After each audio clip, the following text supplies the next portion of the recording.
चलो बच्चों, नेक्स्ट जो हमारा टॉपिक आएगा that will be types of audit. Types of audit. देखो, पढ़ने से क्लैरिटी आ रही है। आप बोलेंगे सर ऑडिट के भी तरीके होते हैं। हाँ सर, डिपेंड करता है नेचर ऑफ ऑर्गेनाइजेशन पर, नेचर ऑफ बिजनेस पर, टाइप ऑफ बिजनेस पर, है ना, टाइप ऑफ ऑर्गेनाइजेशन पर। बिल्कुल होता है। अब जैसे मैं एग्जांपल देता हूँ आप लोगों को एक छोटा सा। मुझे एक बात बताओ आप लोग। अभी अपन एक छोटे से शहर में रहते हैं, गोंदिया में रहते हैं हम। यहाँ बहुत सारे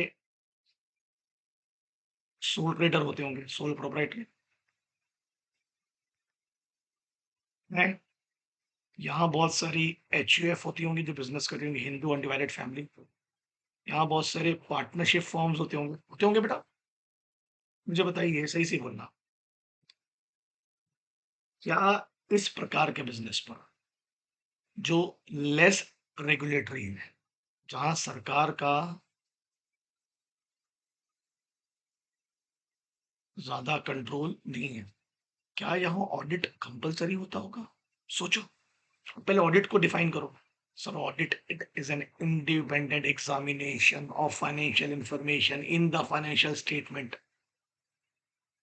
है ना, irrespective of the size of the business or legal form of the business or the nature of the business। करवाना पड़ेगा आपको ऑडिट। क्यों करते हैं? To enable to give an opinion in the audit report. तो ये लेस रेगुलेटरी, ये कोई रेगुलेशन है, मतलब ये कोई रेगुलेटरी बॉडी के अंदर आते हैं। जैसे एग्जांपल के तौर पर अगर मैं आरबीआई का नाम लेता हूँ, तो आरबीआई सुनते क्या आता है आपके जहन में? सर, ये एक रेगुलेटरी बॉडी है।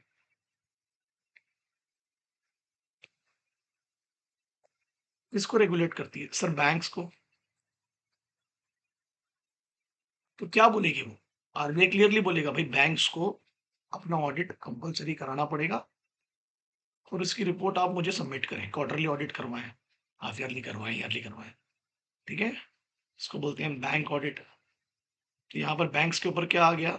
एक रेगुलेशन आ गया उसकी रेगुलेटरी बॉडी के द्वारा भी। और बैंक एक कंपनी है, बैंक कंपनी भी है ना, तो कंपनीज एक्ट भी बोल रहा है कि ऑडिट करवाओ।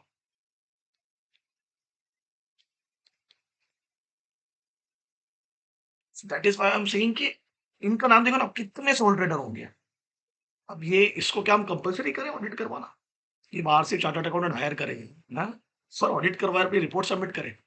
देखिए, कंपलसरी ऑडिट वहां होगा, बहुत सिंपल है, जहां पर पब्लिक इंटरेस्ट,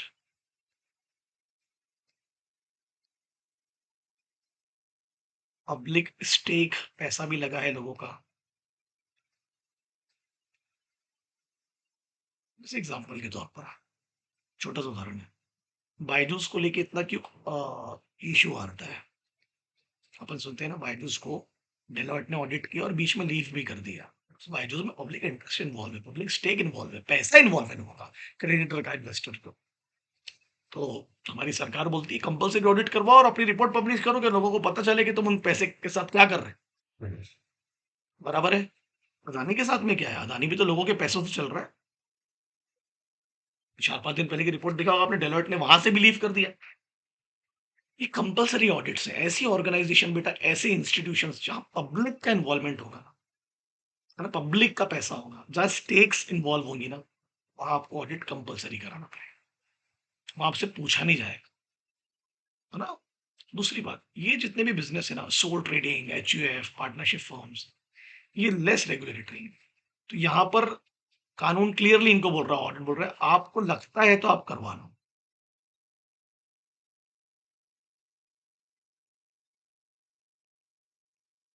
आप अपना एक चार्टर्ड अकाउंटेंट हायर कर लो, है ना, उसको बोलो कि तुम भैया मुझे अकाउंट्स भी बना के दे दो साल भर के, उसके साथ बहुत सारे इंटर्न्स होते हैं ना, और साल के अंत में ऑडिट भी करवा लो। अब कोई इनकी रिपोर्ट्स थोड़ी ना पढ़ने वाली है आम पब्लिक बैठ के। आम पब्लिक का पैसा लगा है क्या इसमें? नहीं। What I am trying to say, कि क्लैरिटी तुम्हारे दिमाग में क्या आनी चाहिए कि एक होता है कि भाई जो ऑडिटर को मैंने अपने बिजनेस के लिए अपॉइंट किया, तो वो हो गया मेरा इंटरनल ऑडिटर। अब ये soul trader, joint Hindu family partnership, हम क्या बाहर से ऑडिटर्स अपॉइंट करेंगे? और एक जिसको मैं इस सब्जेक्ट में पढ़ा रहा हूँ, जिसको हम पढ़ने वाले हैं, जिसके बारे में जो इंडिविजुअल एग्जामिनेशन करेगा, वो हो गया स्टेट्यूटरी ऑडिटर।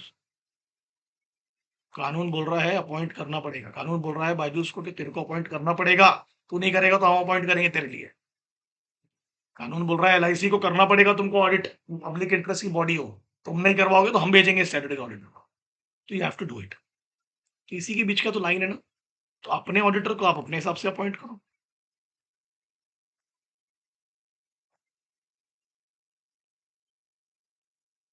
है ना, एज पर योर कन्वीनियंस,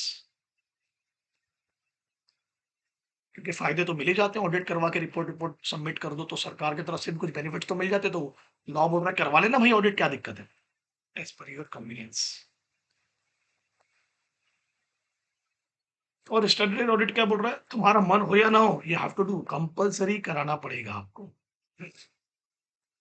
अब कल आरबीआई बोलेगा अरे मैं ऑडिट नहीं करवाता अपना, अरे भैया आरबीआई देश की सबसे बड़ा खजाना है, देश की सबसे बड़ी मॉनेटरी बॉडी है, तो आप कैसे ऑडिट नहीं करवा, आपको करवाना पड़ेगा, कंपलसरी ऑडिट है फॉर पब्लिक इंटरेस्ट।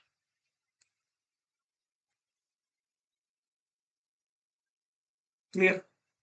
अब एग्जाम्पल में अगर हम लोग आ जाए, क्या लिखा है यहाँ पर, sir audit required under law, कानून बोल रहा है करवाओ, ऐसी बॉडीज और ऐसे ऑर्गेनाइजेशन को तो कानून क्या बोल रहा है, करवाना ही पड़ेगा। कानून भी बोल रहा है और उनके खुद के तो स्पेसिफिक रूल्स है जिस पर वो बनाए, वो भी जैसे मैंने लिख दिया हूँ, एलआईसी का अपना खुद का एक्ट है 1956, सेबी का अपना एक्ट है 1992, आरबीआई ये सब स्टेटरी बॉडीज है ना, एसबीआई है ना, इनके खुद के स्पेसिफिक एक्ट भी हैं, वहां पर भी लिखा है कि ऑडिट करवाइए, और इनके रेगुलेटर्स भी हैं, है ना, क्लियर है, जैसे बैंक बैंक का रेगुलेटर कौन है, आरबीआई, तो आरबीआई क्या बोलता है, मेरे को भी रिपोर्ट चाहिए ऑडिट करने के बाद में। आईआरडीए किसका रेगुलेटर है, इंश्योरेंस कंपनी का, तो वो बोलता है मेरे को भी चाहिए। ट्राई किसका रेगुलेटर है, टेलीकॉम कंपनी का, तो बोलते हैं मेरे को भी चाहिए क्या ऑडिट रिपोर्ट, तो करवाना ही पड़ेगा आपको ऑडिट, और आप नहीं करोगे तो स्टैट्यूटरी ऑडिटर तो अपॉइंट होना ही है, क्योंकि आपके ऑडिटर से अगर हम लोग ऑडिट रिपोर्ट को एक्सेप्ट करने लगे ना, तो वो तो आपको पता है ना, आपका आदमी थोड़ी ना आपके खिलाफ कुछ बताएगा, है ना, सिंपल है यार, आपका एम्प्लॉय है वो, तो आपको बाहर से स्टैट्यूटरी ऑडिटर्स को अपॉइंट करना पड़ेगा, जो इंडिपेंडेंट फर्म्स होंगी, इंडिपेंडेंट इंडिविजुअल्स होंगे, बेसिकली तो फर्म्स ही होंगी क्योंकि बड़ी बड़ी ऑर्गेनाइजेशन होती है। क्लैरिटी है यहाँ पर, ठीक है। जितनी भी बड़ी बड़ी आप सुनते हो ना, जैसे हम लोग बोलते हैं भाई साहब, उदाहरण दे रहा हूँ आपको मैं, कि एसबीआई को ऑडिट करना बहुत जरूरी है, सबसे बड़ी स्टेट बैंक है इस देश की, इतनी बड़ी बैंक है, तो इस ये एसबीआई बोलेगा कि अरे मेरा दिल नहीं है इस साल ऑडिट करवाने का, इतने सालों से तो करवा रहा हूँ, नहीं नहीं नहीं नहीं, कंपलसरी ऑडिट है, आपको करवाना पड़ेगा, पब्लिक इंटरेस्ट इन्वॉल्व है, पब्लिक का पैसा इन्वॉल्व है, पब्लिक सर्विस इन्वॉल्व है, और करना ही पड़ेगा ना, बैंकिंग रेगुलेशन एक्ट बोलता है करना पड़ेगा आपको। अब आ जाओ वॉलंटरी कैटेगरी में, वॉलंटरी मतलब अपनी मर्जी से, लॉ बोल रहा है करवा देते हो तो करवा, तुम्हारी मर्जी पर है, करवाओगे तो बेनिफिट्स मिलेंगे, करवाओगे तो बेनिफिट्स मिलेंगे, नहीं करवाओगे तो ठीक है, कोई पनिशमेंट नहीं है, कोई दिक्कत नहीं है।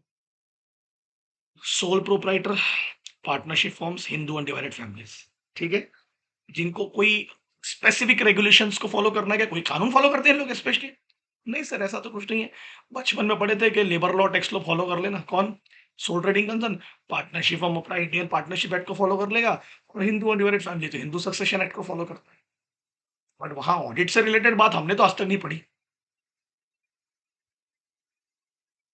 ये क्योंकि ये जो तीन लोग हैं इनके खुद के रूल्स होते हैं, जो ये अपने ऑडिटर पे लगाएंगे, जो मैंने बोला आपको उनका खुद का इंटरनल ऑडिटर, ये अपना खुद का चार्टर्ड अकाउंटेंट हायर करेंगे ना, बाहर से क्यों किसी फॉर्म को अपॉइंट करेंगे, क्लियर है कि नहीं क्लियर है, बट सरकार बोलती है अगर तुम ऑडिट करवाते हो और मुझे उस रिपोर्ट को देते हो, बताते हो कितना पैसा कमा रहे हो क्या है, सो मैं तुम्हारी मदद करूंगी तुम्हारे बिजनेस में, क्या प्रोवाइड करके, ग्रांट, लोन्स, स्पेशली स्कूल्स को देखा होगा आपने, हॉस्पिटल्स को देखा होगा, एनजीओ जो होते हैं वो अपना ऑडिट क्यों करवाते हैं, कि वो सरकार को बता सके कि देखो हम सोसाइटी के लिए क्या कर रहे हैं, तो आप हमारी मदद करो, हमें ग्रांट प्रोवाइड करो, फंड प्रोवाइड करो हमें, कि हम टीचर्स को सैलरी दे पाए, हम स्टाफ को सैलरी दे पाए, है ना, लोगों की मदद कर पाए, ठीक है। बट बेसिकली बहुत ईजी है, कोई पूछेगा कि एक्चुअल एडवांटेज क्या है अगर आप खुद से ऑडिट करवा रहे हो, तो बोलना voluntary audit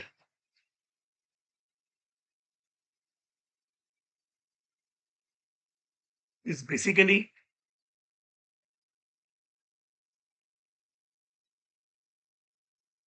gives an advantage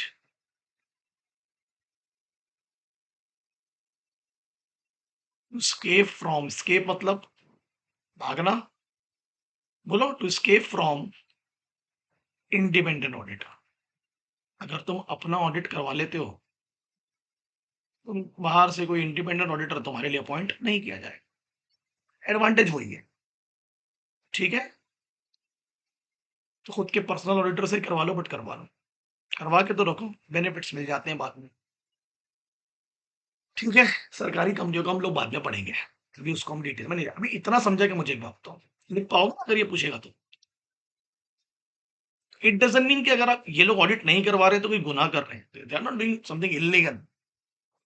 law बोल रहा है करवाते हो तो अच्छा है, government will provide you the grant, है ना, सम स्पेशल इकोनॉमिक बेनिफिट्स। ठीक है, अब लोन्स मिल जाएंगे आपको कोऑपरेटिव बैंक से, सरकारी बैंकों से कम इंटरेस्ट पर। दैट इज हाउ बड़ी बड़ी कंपनियां क्या करती हैं, बड़ी अदानीज एंड अंबानीज, ये लोग क्या कर रहे हैं, ऑडिट करवा करवा के सरकार को अपने अकाउंट्स दिखा दिखा के सरकारी कंपनियों से, सरकारी बैंकों से कितना लोन लेते हैं आप देखो ना, पब्लिक बैंकों से। 90% काम, 80% काम तो लोन पे चलता है इनका। लोन उनके लिए फायदेमंद भी होता है, किफायती होता है इक्विटी के मुकाबले। चलो इतनी क्लैरिटी है क्या, पहले ये क्लियर कर लो फिर आगे बढ़ते हैं। ठीक है, क्योंकि मैं आज ज्यादा तो नहीं पढ़ाऊंगा, ये बेसिक चीज मैं आपको क्लियर करना चाह रहा हूँ बस। ठीक है, ठीक है, इतना पढ़ाने के बाद में मैं आपको एक छोटी सी चीज और बताने वाला हूँ आज, टाइप्स ऑफ ऑडिट के बाद में। जैसे स्कूल्स, है ना, या हॉस्पिटल्स, इनके ऑडिट में और बाकी के ऑडिट में क्या फर्क है? सर एक बहुत सिंपल सा फंडा है, दोनों में कोई फर्क तो नहीं स्कूल हॉस्पिटल में, बट इनको ग्रांट मिलती है सरकार की तरफ से, चलाने के लिए मिलता है ना, बहुत मदद मिलती है। इनको लोन्स मिलते हैं, इनको सरकार की तरफ से स्कीम बेनिफिट्स मिलते हैं, तो सरकार की स्कीम चलती है।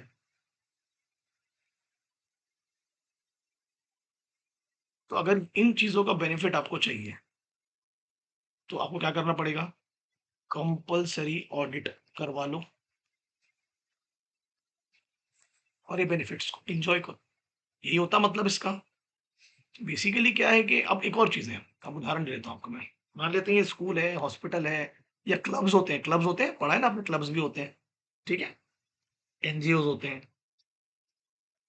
अभी कोई बोलेगा आपको कि सर इन्होंने लोन लिया, ग्रांट लिया, स्कीम का पैसा लिया सरकार से, क्यों लिया? अपने ऑब्जेक्टिव को फुलफिल करने के लिए।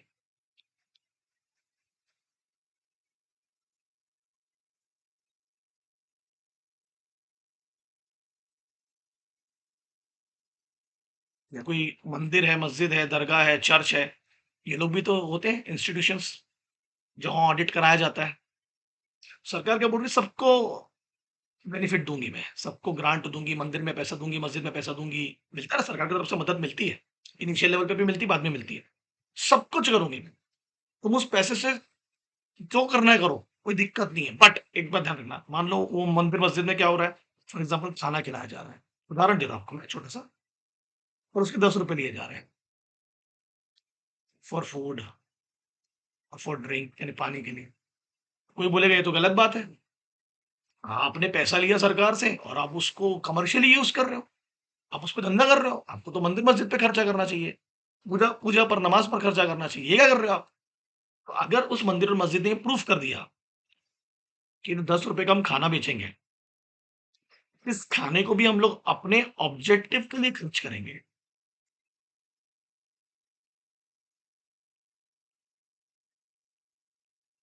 तो फिर कोई दिक्कत नहीं है। बट इस 10 रुपए को अगर आप अपने पर्सनल बेनिफिट के यूज कर रहे हो, जो वहां लोग नहीं, मेंबर्स होते हैं, ट्रस्टी तो होते हैं ना, ये सब मंदिर मस्जिदों के ट्रस्टी होते हैं, अगर वहां के मेंबर्स अपने लिए खर्चा कर रहे हैं, अपने परिवार के लिए, खुद के लिए, ये गलत बात है। फिर वो ग्रांट और लोन आपको नहीं मिलेगा, फिर वो बेनिफिट्स आपको नहीं मिलेंगे जो मिलना चाहिए। ठीक है, अरे क्लियर है क्या, यहाँ से यहाँ तक? इसलिए कराया जाता है इनके द्वारा ऑडिट, क्योंकि ये सरकार के बहुत सारे ग्रांट्स ना, और जो भी उनके जो बेनिफिट्स है वो एंजॉय करना चाहते हैं, और वो आप आपको तभी ये बेनिफिट्स मिलेंगे जब आपका ऑडिट पहुँचेगा वहाँ पर, आपके अकाउंट्स पहुँचेंगे, सरकार पढ़ेगी ना भई द इसको ज़रूरत है कि नहीं है? चलो इतना क्लियर है क्या? इतना क्लियर है, ये छोटा-सा लेक्चर है आज का, तुम इसको रीड आउट कर लेना, ठीक है? अरे बोलो यार, ओके? चलो bye tata, take care. Sunday के दिन छोटा-सा ही वीडियो है, आगे बढ़ते हैं फिर बाद में।